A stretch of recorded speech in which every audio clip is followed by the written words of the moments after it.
In cognitive processing therapy, the gist of that treatment is that going through a traumatic experience is going to change how you see yourself and other people and maybe the world in general. And so in cognitive processing therapy, what we try to do is help a veteran understand how their experience of the traumatic event may have changed how they see themselves, other people, or the world.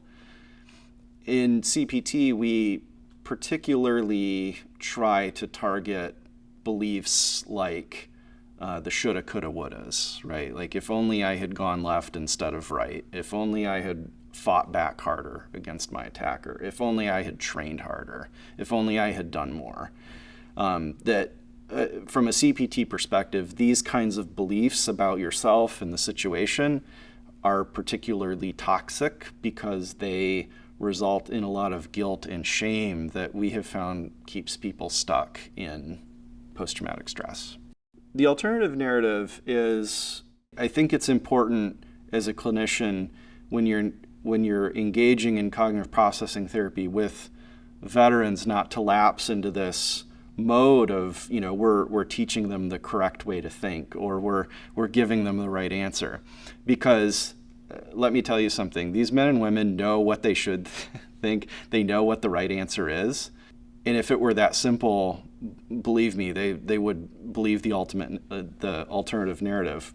So I think good practitioners of cognitive processing therapy are patient. Again, trauma is about context, right? So it's about kind of telling the story of the trauma in such a way that it allows the veteran to go back and take a hard look at it and kind of come to their own conclusions about, I did everything I could at the time. I kind of hit the limits of my training. I, did the best I could with a bad situation.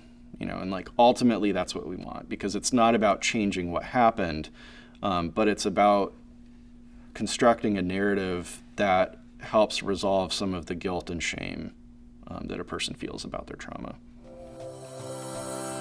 BrainLine is powered in part by Wounded Warrior Project to honor and empower post 9/11 injured service members, veterans, and their families.